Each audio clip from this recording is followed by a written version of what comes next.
encuentro.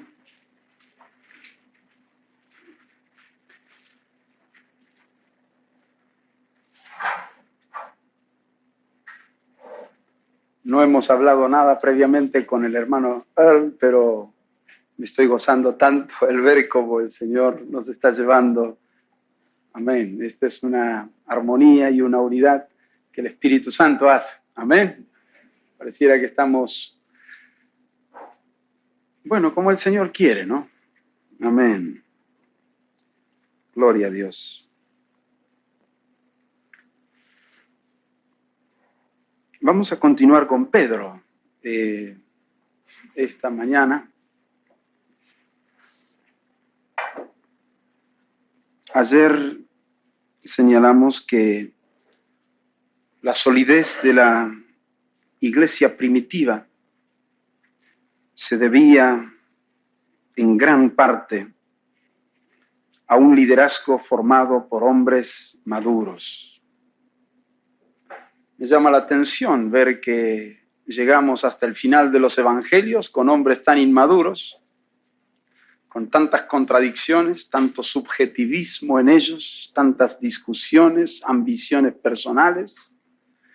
Si yo fuera Jesús, hubiera dicho al Padre, Padre, dame un año más para estar con ellos. ¿Cómo me voy a ir y los voy a dejar en esta situación? Y estos hombres van a ser los apóstoles principales de mi iglesia en Jerusalén y hasta el mundo entero.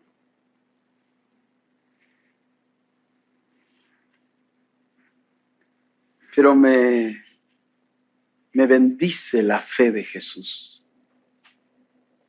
Jesús tenía fe de que Dios en su gracia podía tomar hombres tan iguales a nosotros. Y no iba a hacer falta como Moisés 40 años en el desierto. En pocos días, pero una obra profunda. El proceso de la madurez no dependía del tiempo cronológico prolongado. Quebrantamiento,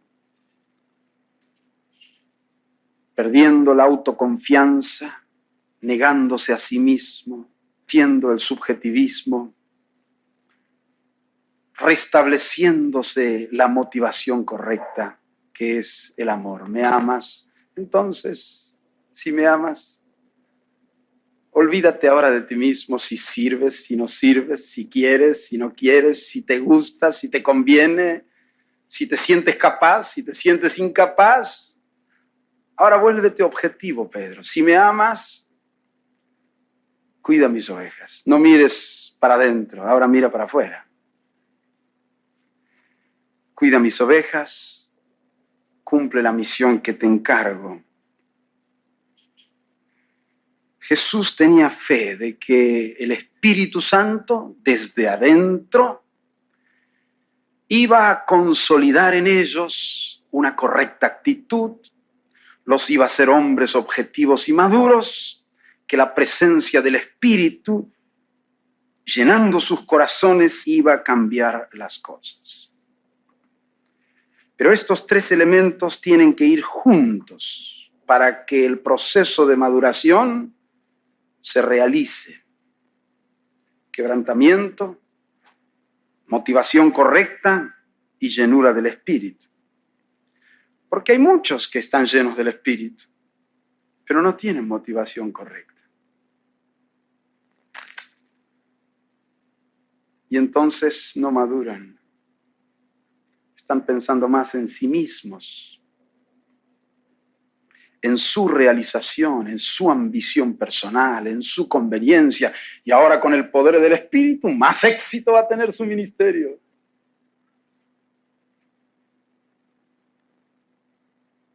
Por eso creo que estos tres elementos tienen que ir juntos para ser liberados del subjetivismo y ser transformados en hombres objetivos y maduros.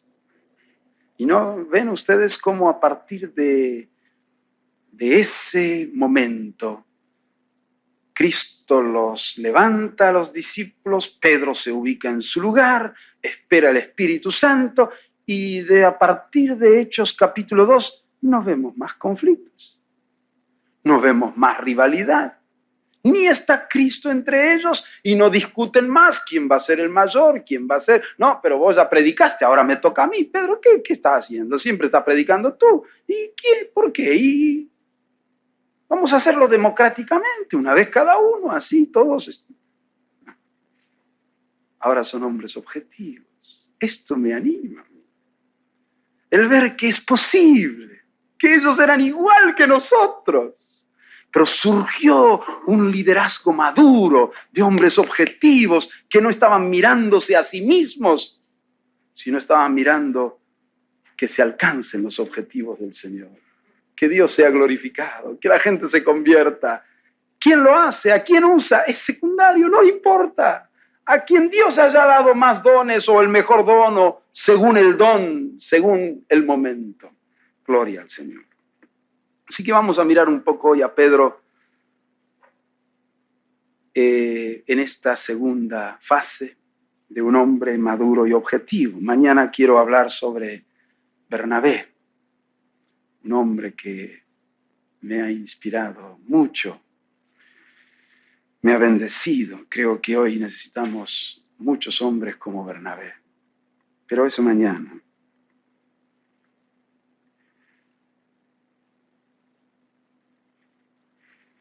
Un hombre entonces, en primer lugar, Pedro, un hombre objetivo, un hombre maduro es un hombre objetivo.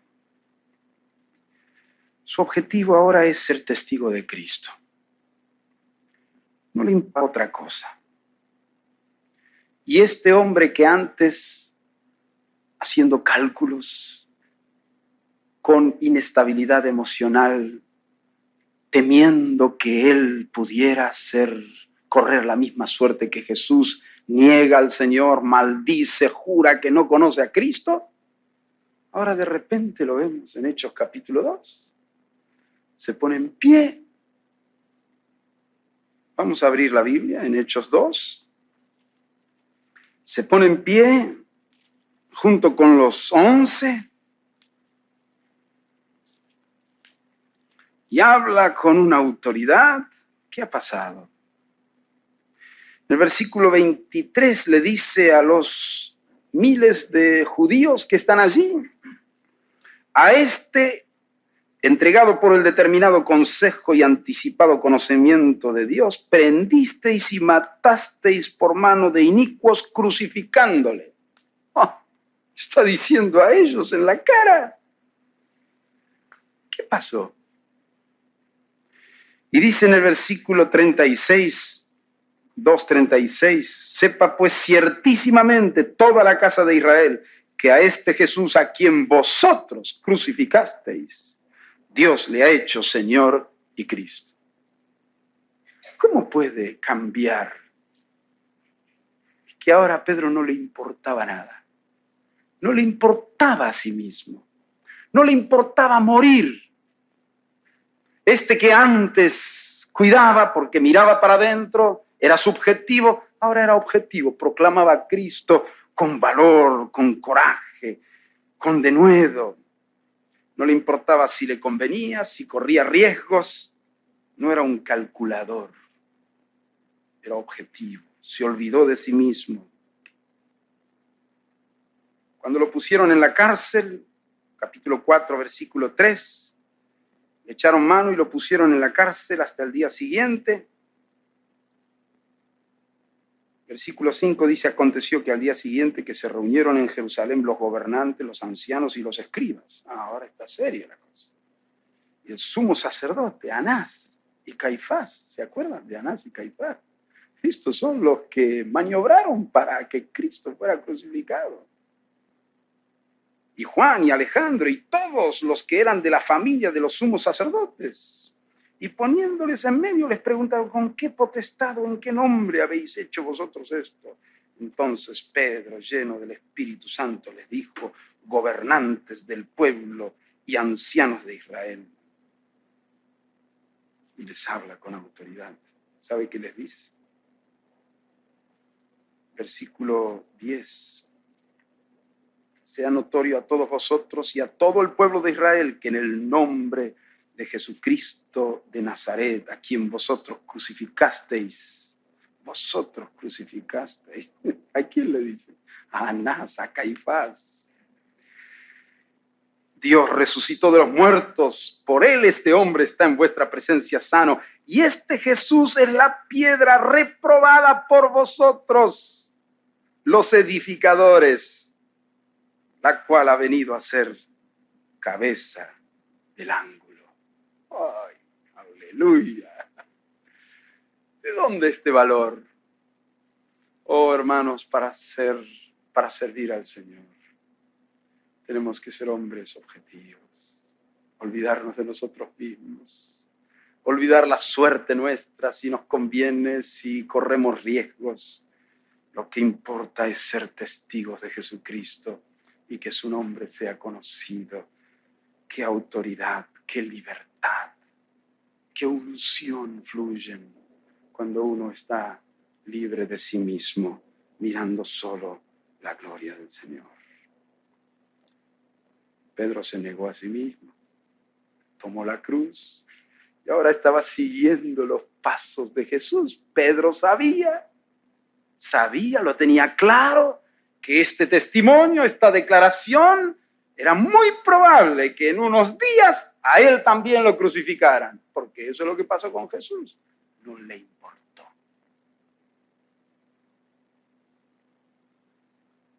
Que pierde su vida, la hallará. Amén. Pablo dice algo similar, el apóstol Pablo. Hechos 20:24.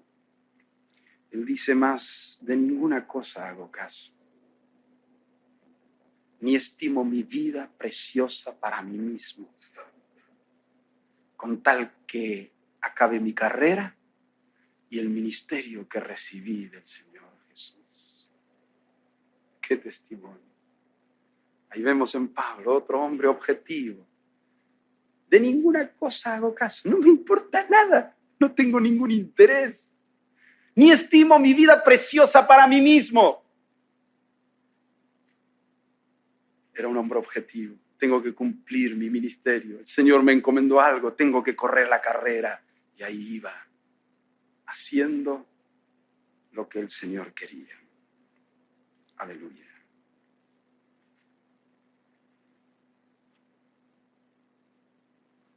Un hombre objetivo maduro es un hombre también estable. Estable. Pedro, el inestable, ahora era estable, firme.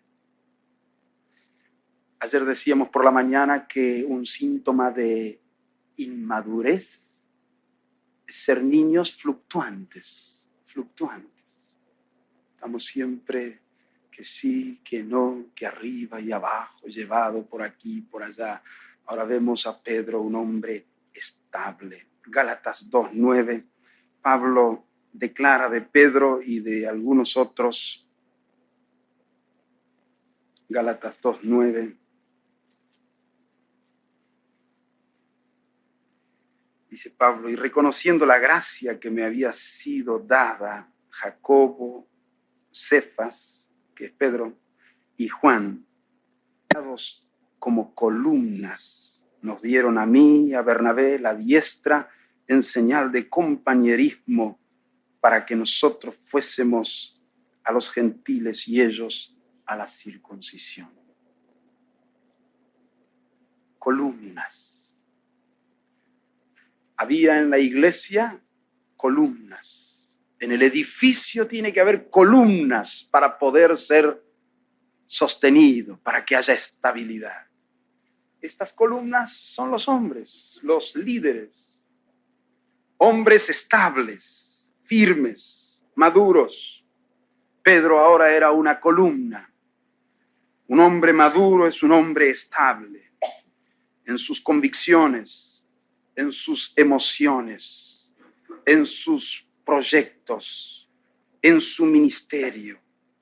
Allí está, pasan los años Y Pedro siempre firme, siempre con los mismos 12, siempre arraigado en medio del pueblo, siempre un ejemplo firme, fiel, una conducta, predicando las mismas cosas, constancia, siguiendo en santidad, teniendo el mismo valor. Continuidad, qué palabra importante. Hoy hay muchas modas espirituales, modas de una cosa, modas de otra, un énfasis. Sí, el Señor va restaurando poco a poco, pero no tenemos que perder la estabilidad, la firmeza, la constancia, la continuidad. Muchas cosas se logran si perseveramos, si perseveramos, si perseveramos. Con entusiasmos y ráfagas de entusiasmo, por ahí tenemos algo que vemos que Dios no va y insistimos y vemos que no va, bueno, dejamos, retomamos otra cosa. No, hay que continuar, continuar, continuar, continuar. Hacer discípulos, seguir, seguir. ¿Cómo? Bautizando, hay que seguir. Y enseñando, hay que seguir enseñando. ¿Qué cosas? Todas las cosas que yo os mandé, todas las cosas. Seguir enseñando, seguir, y persistir, y perseverar, estable. No te desanimes, continúa. No avances más con entusiasmo, ni te detengas cuando a veces te desanimas. Sigue, constancia. Tenemos que tener la cualidad del buey, que agacha la cabeza, no corre, pero camina, y sigue, y dale, y se va abriendo el surco. El buey. Ni caballo ni burro. Buey. El caballo corre de repente y se cansa pronto. Y el burro se estanca ahí y no quiere avanzar. Pero el buey, ahí va, al paso, y dale, constancia, continuar. Vamos a ver fruto. Amén.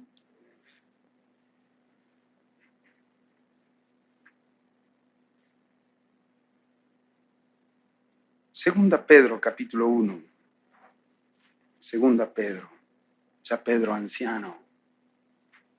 Han pasado años, sufrimientos, experiencias. La obra ha crecido, se ha extendido. Simón Pedro, siervo y apóstol de Jesucristo, escribe esta segunda epístola muy pronto antes de su muerte. Y dice en el versículo capítulo 1, por esto yo no dejaré de recordaros siempre estas cosas, aunque vosotros las sepáis y estéis confirmados en la verdad presente.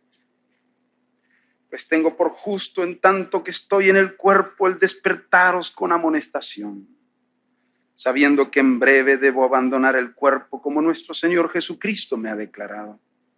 También yo procuraré con diligencia que después de mi partida vosotros podáis en todo momento tener memoria de estas cosas. Pedro al final, ¿qué enseña? Las mismas cosas. Aunque ustedes las saben y están confirmados, pero yo no voy a dejar de recordarles siempre las mismas cosas, siempre, que tienen que orar, que tienen que velar, que tienen que perdonar, que tienen que ser uno.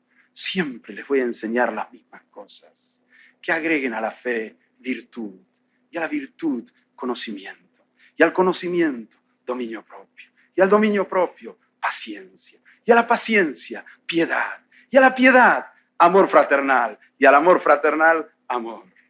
Porque si estas cosas están entre vosotros y abundan, no os dejarán ociosos y sin fruto. Y si hacen estas cosas, no van a caer jamás. No van a caer jamás. Así que yo voy a enseñarles siempre las mismas cosas. Y aún muerto, Voy a tener cuidado para que ustedes sigan siempre en las mismas cosas. Un hombre estable.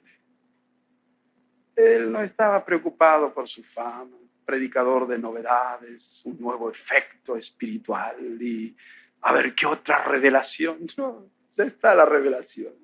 Ya hemos recibido. Dios se reveló en Jesucristo. Vamos a repetir las mismas cosas, con gracia, con unción nueva, con unción fresca, pero siempre las mismas cosas. Amén. Un hombre estable, un hombre maduro, no está saltando de una cosa a la otra. Y si queremos ver fruto, y si queremos ver iglesias edificadas, si queremos ver discípulos fieles, si queremos ver la obra de Dios crecer, esta tiene que ser nuestra cualidad también. Estables, firmes, constantes, enseñando y llevando siempre las mismas cosas. Aleluya. Una tercera característica de un hombre maduro. Un hombre maduro es un hombre de equipo. Un hombre de equipo. Pedro era un hombre de equipo.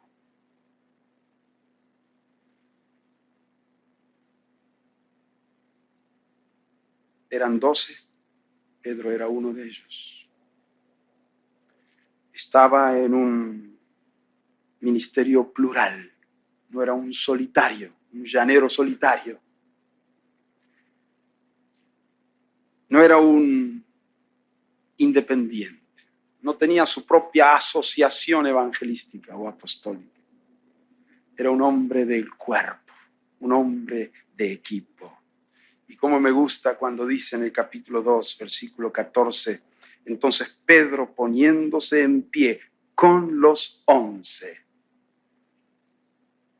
Se puso en pie Pedro y los 11 ahí. ¡Qué tremendo! Yo creo que algún día vamos a llegar a predicar también así, ¿eh? Uno predica y los 11 ahí, o los 3, o los 4, parados al lado. Decía amén, diciendo así, un hombre de equipo.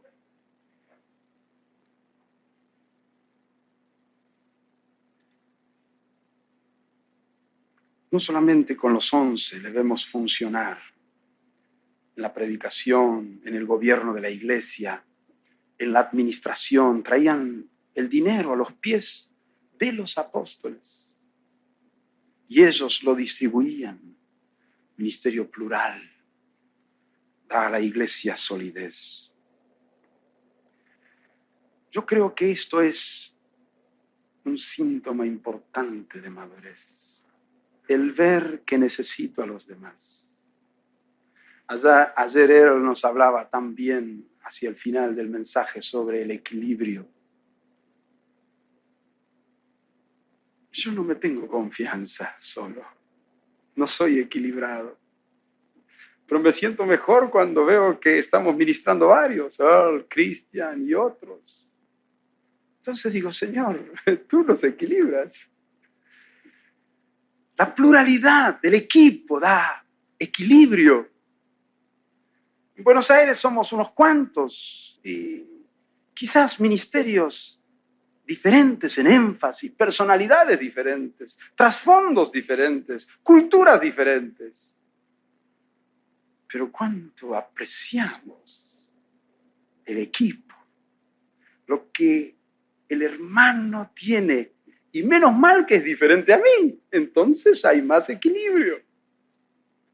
Y el pueblo se edifica debidamente. Capítulo 3 dice que Pedro y Juan subían juntos al templo a la hora 9. Eran 12, pero habían 2 que caminaban más juntos. Esto también es bueno. El Señor mandó de 2 en 2. Hay una necesidad de un equipo mayor, pero a veces no es tan posible una profundidad, una intimidad, un compañerismo tan estrecho con 12. Ese es el marco que contiene todo, pero el Señor mandó de dos en dos. Y Pedro aprendió la lección. Ya no decía, yo no. Ahora él quería caminar con otros. ¿Y dónde iba? A orar. Qué bueno es tener un compañero de oración. ¿Sabe que la historia cambia? Si dos se ponen de acuerdo en la tierra, cualquier cosa que pidan, ese acuerdo del Espíritu, el Espíritu poniendo en un corazón una carga y en el otro también, y hay un acuerdo. Cualquier cosa que pidan será hecho. Lo que atan en la tierra será atado en los cielos. Lo que desatan aquí se desata allá. Pedro tenía un compañero. Es lindo orar a solas, hay que orar a solas. Una cosa no quita la otra. Pero solo lo privado e individual, no. Devoción personal, salvación personal, ministerio personal, todo personal. Lo personal tiene que estar contenido por el compañerismo. Si solo hay compañerismo y no hay individualidad, el equipo se debilita. Pero la vida individual de comunión con Dios enriquece el equipo. Y el equipo enriquece lo individual. Amén. Así que las dos cosas. Cuando oras, dice Jesús, entra a tu cuarto, cierra la puerta. Y ora a tu Padre que está en secreto. Es una expresión. Pero también dice, si dos se ponen de acuerdo. Y Pedro y Juan salieron para orar. Ni habían llegado a la oración y ya se produjo un milagro aquí.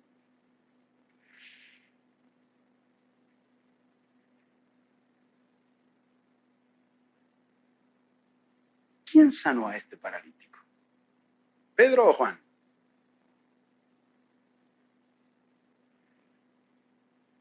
Cuando vio a Pedro y a Juan, a los dos, Pedro con Juan fijando en él los ojos le dijo, míranos, plural, qué lindo.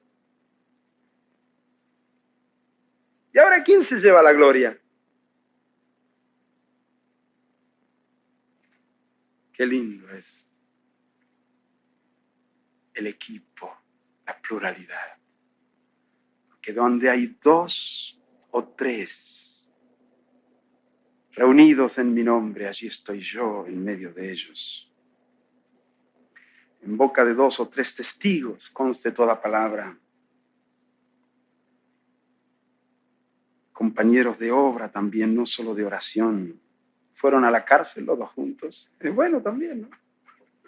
Estar solito en la cárcel, a veces toca también estar solo, pero es mejor, en las buenas y en las malas, estar juntos, tener a alguien con quien fortalecerse. Mejores son dos que uno, porque si uno cae, el otro lo levanta. Pero hay del solo. Y cordón de tres dobleces no pronto se rompe.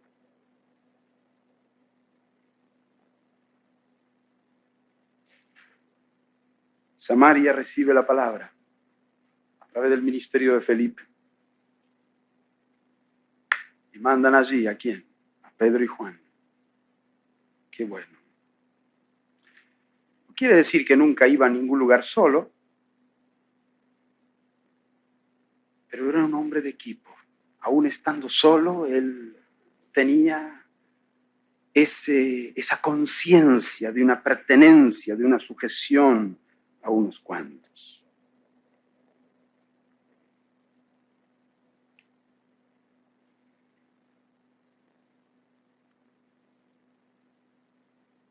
Un hombre de equipo también sabe delegar.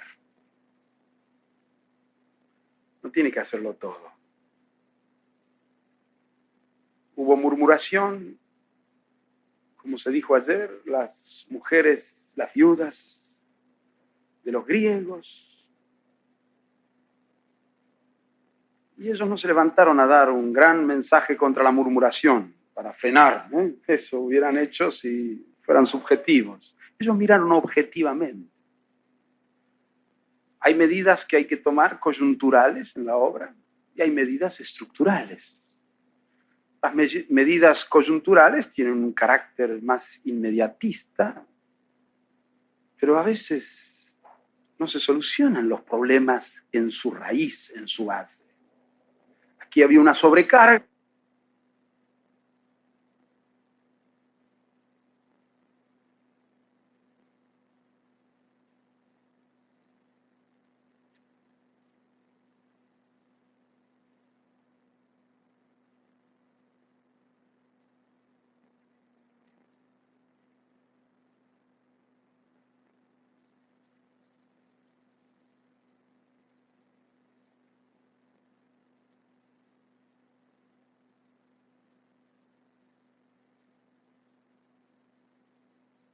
Vienen otros y les va a guiar Dios. Y ellos lo van a hacer tan bien y mejor que nosotros mismos. Porque aunque seamos buenos, somos limitados. Hay otros que tienen dones, tienen gracias. Y el hombre de equipo reconoce los valores y el valor de otros. Yo era pastor en una congregación en Buenos Aires, el único pastor. Ya había comenzado la renovación, la restauración, y estábamos caminando, avanzando en la vida del Espíritu. Nuestra congregación experimentó esa visitación, no hubo división, Dios nos dio gracia, paciencia, y todos entraron. Y no hubo, era una congregación pequeña, 80 personas. Una vez volví de un viaje por Colombia, por el año 74, 3, no recuerdo bien. Y estábamos en uno de los mejores momentos de la vida congregacional. Había un ambiente de alabanza, de adoración. Los hermanos fervorosos querían servir al Señor. Y yo volví del viaje y estaba ese domingo en el culto adorando a Dios. Y Dios me habló. Me dijo, esto así no va a continuar. Epa, fuera de mí, Satanás.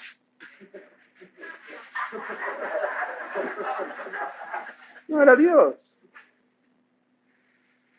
Esa semana busqué a Dios. Señor, ¿qué me quieres decir? Me humillé, incliné mi oído y Dios me habló. Tú eres el único pastor. El ministerio unipastoral no es mi voluntad. Un solo pastor tiene muchas limitaciones. En un sentido práctico, él puede viajar, puede enfermarse, puede caer en pecado, puede morir. Yo no puedo llevar a otro lugar. Y puede equivocarse, puede llevar a la congregación en zigzag, por aquí y por allá.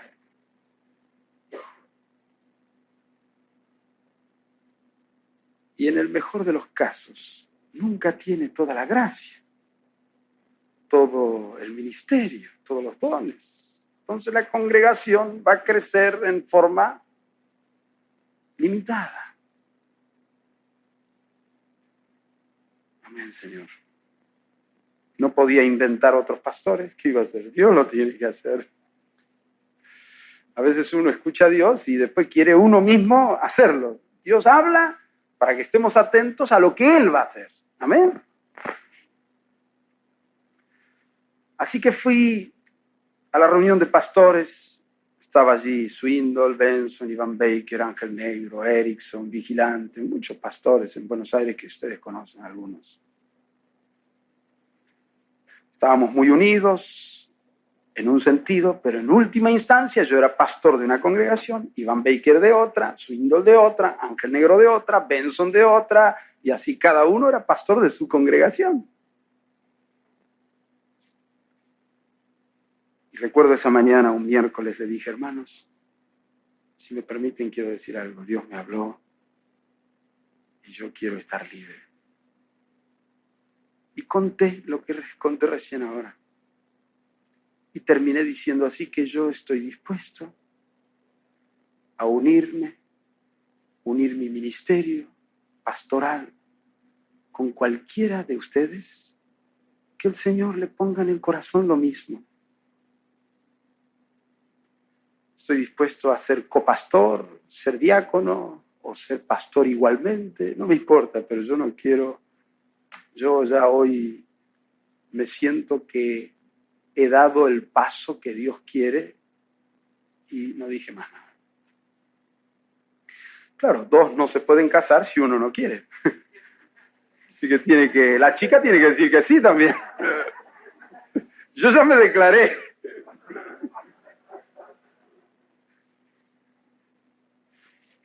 Esa mañana yo volví muy triste. Nadie me dijo nada.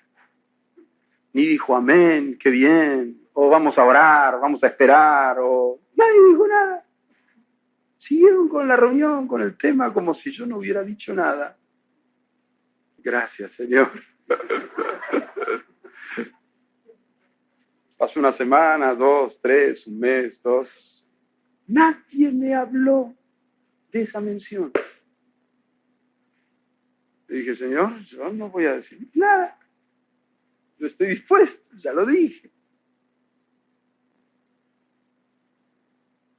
Un día, al terminar una reunión después de 3 meses,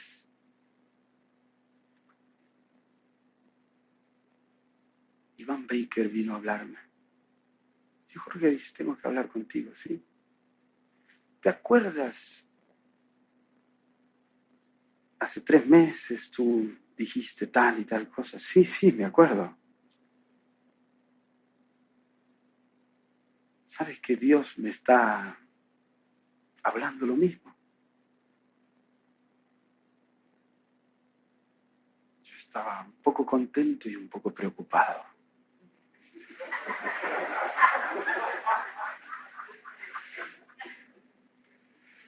Ahora le voy a decir por qué estaba preocupado.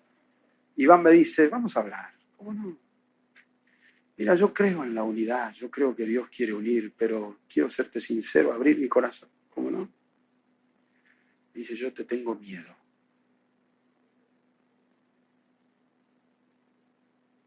Porque tú eres muy fuerte. En tus opiniones, en tu ministerio. Yo creo que Dios me ha dado a mí un ministerio, una gracia. Tengo miedo que tú estropees lo que Dios me ha dado a mí. Muchas gracias.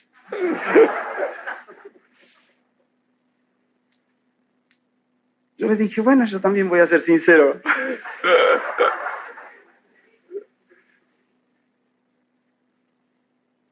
Yo no le dije todo lo que tenía dentro en ese momento. Le dije después, cuando ya nos habíamos unido. Pero en ese momento le dije, Iván, yo también te tengo miedo. Porque tú también eres fuerte. Pero a mí no me importa. Yo creo que la unidad la hace Dios. Y hay un precio que se llama la cruz. Y si Dios está poniendo en tu corazón y está poniendo en el mío, amén. Yo no digo más nada. Años después le dije, Iván, con el último que me hubiera gustado unirme era contigo.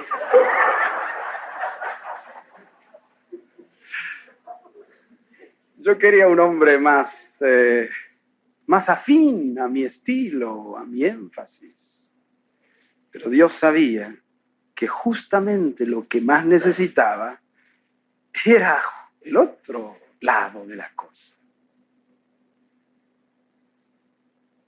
Allí oramos, nos tomamos de la mano, lloramos un poco, pero ¿qué importa? Las emociones, eso no da mucha importancia. Lo importante es la voluntad rendida. Así que nos unimos. Avisamos a los discípulos. Se unieron las congregaciones. No hubo problemas. Yo crecí. Los discípulos crecieron. La iglesia encontró equilibrio. Lo que nosotros no lográbamos con mi ministerio, logramos con el ministerio de Iván.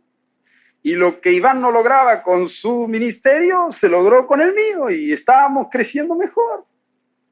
Gloria a Dios. Y así se fue dando en otras zonas. Swindle con Ángel Negro en la parte norte también se unieron. Y el Señor empezó a... Hoy somos en Buenos Aires más de 30 pastores que estamos comprometidos, unidos, trabajando en equipo. ¡Qué bendición! Si yo puedo decir lo que más valoro de toda esta experiencia de renovación, en todos estos años, es el equipo, es la comunión, el compañerismo, la unidad que Dios mismo ha producido. Aleluya.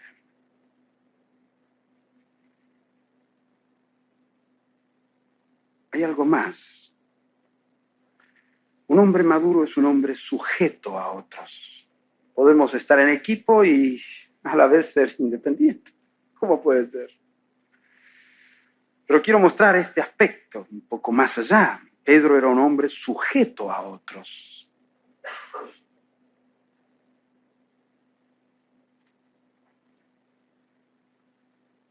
Hechos 8:14.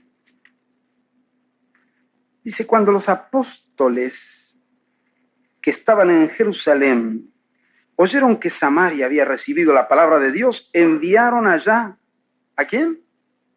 A Pedro y a Juan.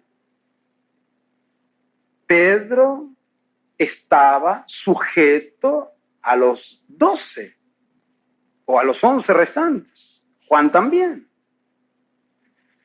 Si bien es cierto, como vamos a ver enseguida, que Pedro, el equipo eran 12, los 12 eran iguales, los 12 eran apóstoles, pero había entre ellos el primero entre iguales.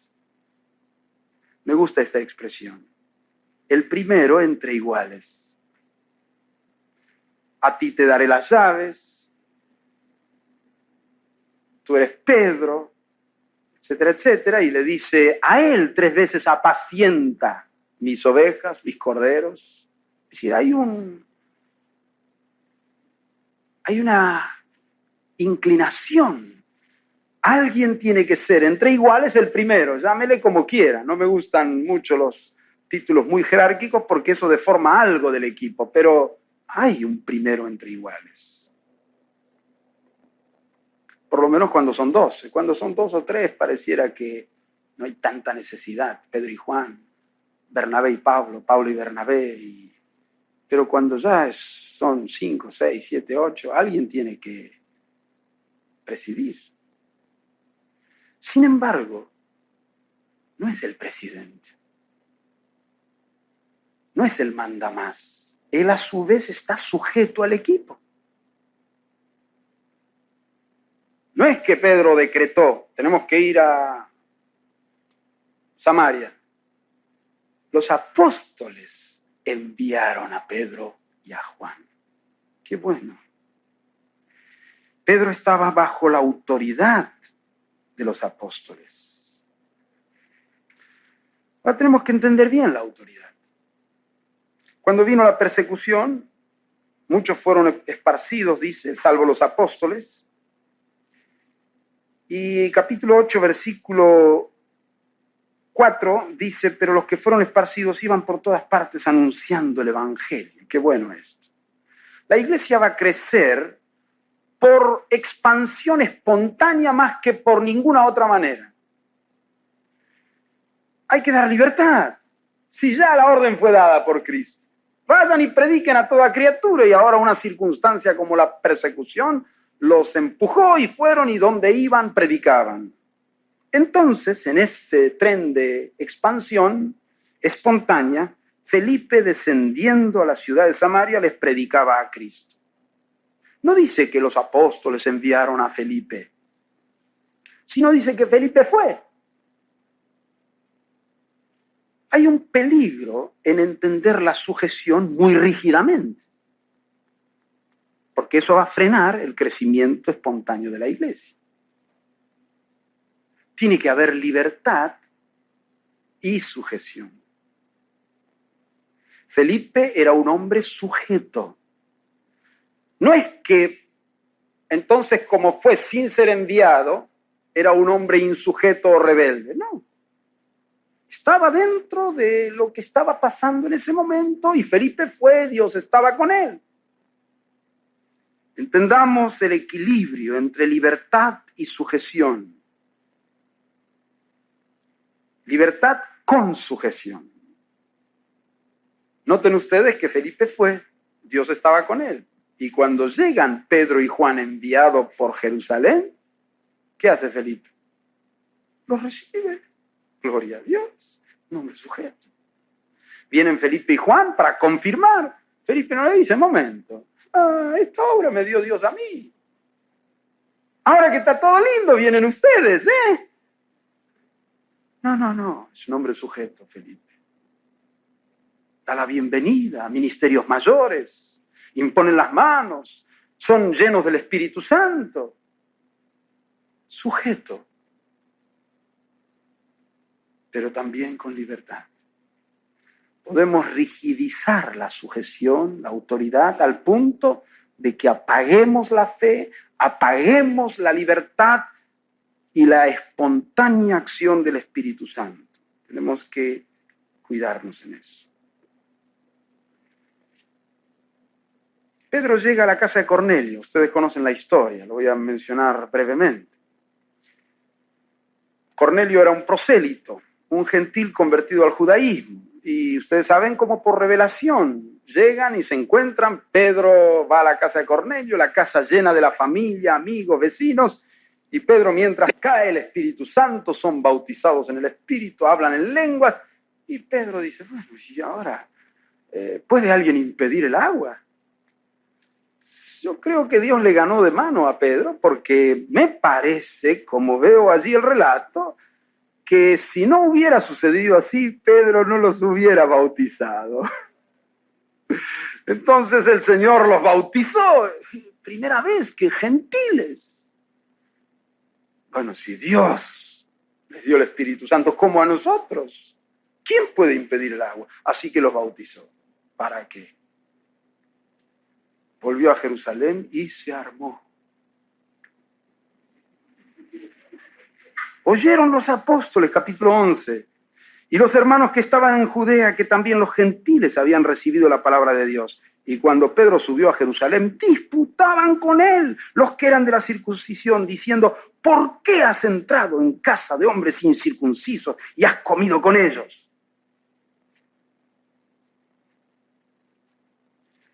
Pedro era un hombre sujeto. Fue llevado por el Señor, estaba sujeto al Señor. Pero me encanta el relato este. Pedro era un hombre que sabía rendir cuentas a otros. No violentó la conciencia de ellos, no se puso a discutir con ellos. Él explicó lo que pasó. Detenidamente, con calma, con paciencia. Él podría haber hecho uso de autoridad. Decir, momento, acá yo soy apóstol.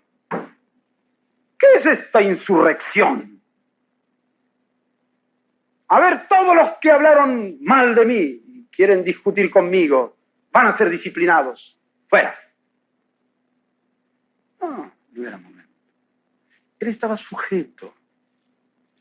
Él sabía que tenía que traer armonía al cuerpo. Y algunos que insistían con la circuncisión, y Pedro contó, yo no hice nada. fue así, así, asá, asá. Y mientras yo estaba hablando, ni terminé el sermón, ni hice el llamado, dice Pedro. Cayó el Espíritu Santo. Y ellos hablaban en lenguas, igual que a nosotros, ¿se acuerdan? En Pentecostés igual. Pedro a ellos sí, pues les concedió también el mismo don que a nosotros, que hemos creído en el Señor Jesucristo. ¿Quién era yo que pudiera estorbar a Dios? Entonces, oídas estas cosas, callaron y glorificaron a Dios, diciendo de manera que también a los gentiles ha dado Dios arrepentimiento para vida. Qué bueno. Pedro no hizo una discusión teológica, citando textos bíblicos, como Cristo había dicho a toda criatura, por todo el mundo. Tenía mucha base bíblica, pero él dio un testimonio. Y todos glorificaron al Señor. Es bueno estar sujeto. Cuando algunos no entienden algo, no imponernos. Es bueno rendir cuenta, dar explicación, paciente, y dejar que Dios los convenza. No podemos imponer nuestra convicción. En este mismo espíritu vemos a Pedro en el concilio de Jerusalén, en Hechos 15, cuando ya el evangelio se extiende entre gentiles y algunos insistían que tenían que circuncidarse. Vemos a Pedro, a Santiago, hombres maduros, junto con Bernabé y Pablo, buscando armonizar, buscando encontrar la mente del Señor en un momento tan difícil en el desarrollo de la historia de la Iglesia. Amén. Sujeto.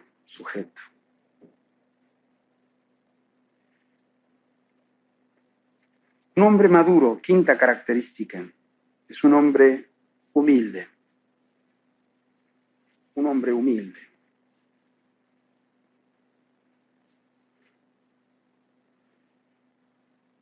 Y quiero dar por lo menos dos características prácticas de esta humildad en la vida de Pedro. Un hombre humilde reconoce los dones y las virtudes de otros. Segunda Pedro capítulo 3.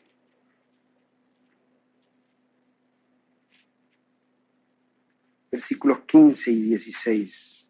Pedro aquí habla de Pablo. Y dice, y tened entendido que la paciencia de nuestro Señor es para salvación, como también nuestro amado hermano Pablo, según la sabiduría que le ha sido dada, os ha escrito. Casi en epístolas, hablando en ellas de estas cosas, entre las cuales hay algunas difíciles de entender, las cuales los indoctos e inconstantes tuercen, como también las otras escrituras, para su propia perdición. ¿Con cuánta gracia habla de un colega? Nuestro amado hermano Pablo. Reconoce Pedro que Dios ha dado a Pablo una sabiduría, un caudal de revelación, de luz, que él no tiene. Y hay en todo ese caudal cosas difíciles, profundas, que los indoctos, infieles tuercen. Un hombre humilde es aquel que reconoce su propia limitación, reconoce la virtud, el don, la gracia de otros siervos de Dios. Hoy en día tenemos tanto problema en esta área. El intelectual, obrero del Señor, desprecia a los que no tienen una profunda formación académica.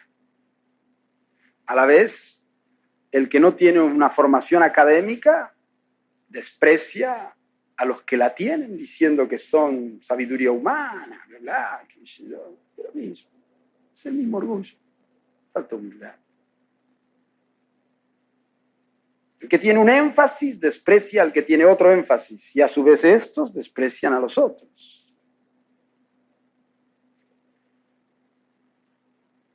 Falta humildad. Dios nos ha dicho, no los voy a perfeccionar solos, sino ¿quién detiene el orgullo de ustedes? Como les amo, para protegerles, les voy a dar a ustedes una parte de la verdad, una parte de la gracia, una parte de mis dones, y a otros otra parte, y a otros otra parte, para que ustedes reciban la plenitud, pero no directamente a través mío, sino a través de los demás. Y así se va a ir uniendo el pueblo del Señor, los ministerios, la iglesia. Amén. Siempre hay algo que tenemos que aprender, si son hermanos. Aún de las tendencias más exageradas, porque toda exageración parte de un principio de verdad que se ha llevado a un extremo. No, algunos están con las inquietudes sociales, como si la iglesia fuera. Hay algo que tenemos que rescatar allí. Y otros enfatizan las sanidades y los milagros. No es mi fuerte, pero yo lo necesito. Cada uno tenemos subjetivamente la tendencia de hacer importante o más importante nuestro énfasis. Lo demás son, sí, también es bueno, pero Dios nos ayude a crecer, a madurar, a ver que necesitamos otros ministerios, otras gracias. Volvamos a leer Gálatas 2:9.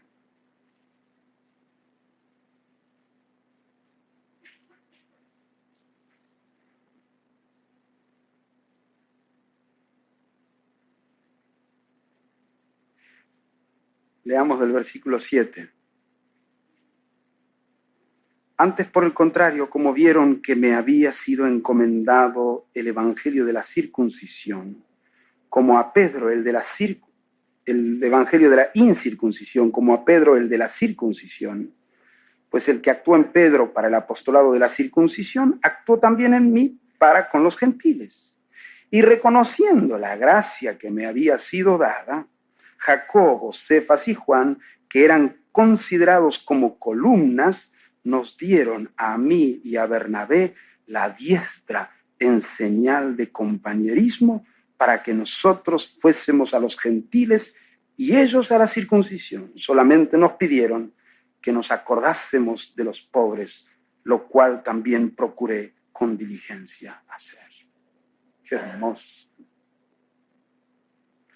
Un hombre humilde ve a los otros ministerios diferentes al suyo como ministerios complementarios y necesarios. Un hombre humilde ve a los demás no como competidores, sino cooperadores, compañeros. Y le dio a Pedro y a Bernabé la diestra en señal ¿de qué? De compañerismo. Oh Dios, obra en nosotros. Nosotros muchas veces damos el dedo acusador al que tiene un enfoque diferente, un ministerio diferente, y les acusamos. Peor si le damos el puño, ¿no? Podamos darnos la mano, señal de compañerismo. reconociendo las diferentes gracias, áreas de ministerio. Oh, que Dios obre entre nosotros, nos haga maduros, surja en la iglesia hombres maduros, no competidores, sino cooperadores. Amén. Podamos dar la mano a todo hermano, al pentecostal, al tradicional, en señal de compañerismo, al católico que está lleno de Dios, al que tiene más luz, menos luz, más carisma, menos carisma, diferente, porque finalmente Dios quiere la unidad y la reconciliación de todos. Y lo primero donde tenemos que empezar es dar la diestra en señal de compañerismo. Aleluya. Algunos dicen, bueno, pero los pentecostales alcanzan un público de un nivel social muy bajo. Actualmente no es exactamente así, pero gloria a Dios que alcanzan a los de ese nivel. ¿Quién lo va a alcanzar? Y aquellos que son más de otra condición alcanzan a otros, pero gloria a Dios. Lo importante es que todos sean alcanzados. Yo no puedo alcanzar a todos, tú tampoco. Gracias a Dios por los diferentes.